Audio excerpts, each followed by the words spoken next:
If you want to have community, you also have to allow people to be there for you. Again, when we think about history, when we think about how many of us, specifically as millennials, grew up, one of the things that we have to remember is community requires sacrifice. It requires being inconvenienced. It requires that we be vulnerable with each other. And it also it reminds me that we need nuance, intersectionality, curiosity, and patience. When I was younger, and perhaps this was your experience as well, we none of us realized that we didn't have any money or we were poor, or insert any of the quote unquote negative things about growing up in the hood or any of those things. My neighbors took care of each other. When my mom used to go to work, she worked nights. My neighbors knew that I was home. I could go over there, fall asleep there. I could literally walk next door, go home, get in the bed. Meals on Wheels. If people are like, hey, I have this, do you need this? Or if people have food stamps, they would go and buy food for the community, and people would switch out and do that very thing every month. Or even when I was going to school, my mom had the ability to pack a lunch for me, and there would be times where the other kids were hungry or didn't have enough to eat, or maybe they didn't bring enough for lunch that day. All of us kids who brought our lunch would share it with everyone else to make sure people had enough to eat. We were outside playing all day, every day. But if you stepped out of line, please understand that your neighbor was looking at, you know what I'm saying, take care of business. And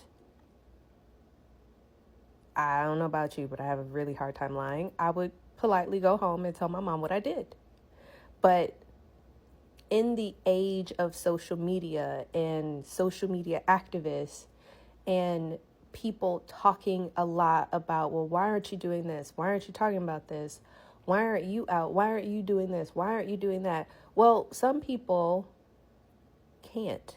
You have people who are disabled, people who just don't have the means to go out, who can't sacrifice taking off work, or who can't literally afford and insert any number of ways to be able to quote unquote support a movement.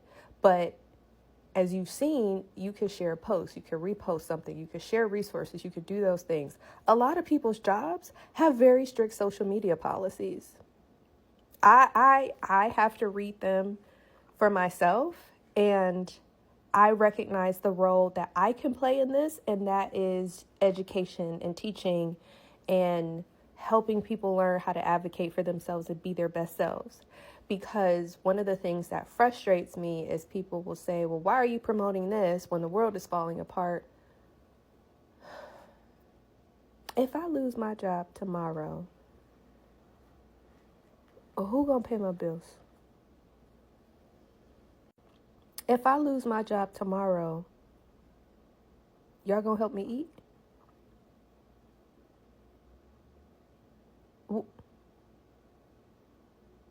And I hear it, the whataboutisms, the nobody told you to do that, the insert whatever opposing viewpoint that one could have related to this. But I really, really want you to think, if you were stranded on the side of the road and you didn't know how to change your tire and you didn't have AAA and you didn't have anything else and your phone died, what would happen? You would hope and pray that you could flag someone down and that they would stop to help you. Community care is inconvenient. Community care takes sacrifice. If I choose to, let's say, promote my business, what a lot of people don't realize is I take funds from my business to put into community care, to contribute to bail funds, to do a lot of other things that I don't necessarily have to shout from the rooftops about. But I also work somewhere where I can also provide my volunteer hours. I can be able to go and help and support those individuals who are receiving care from protests and insert all the things. So I think we really, really, really, really need to start having these internal conversations with ourselves and with each other. And I'm not talking about calling folks out, because on the internet that it never goes anywhere, it never works well. I'm talking about taking a look at our implicit biases and any other internal insert blah rooted in racism, rooted in refusing to do the work to understand how all these things tie together. For refusing to just look at the systems that have been put in place that were meant to push people down. That is why I chose to be in this space of teaching about things that happen. Like, I adore the movie Sinners. Look at what was going on when the twins got into an argument about the plantation coins. Look at how they were taking care of each other in the juke joint. Look at how, even when you think about midwives and doulas and catching babies and all, like, there's so much historical richness related to how people took care of each other.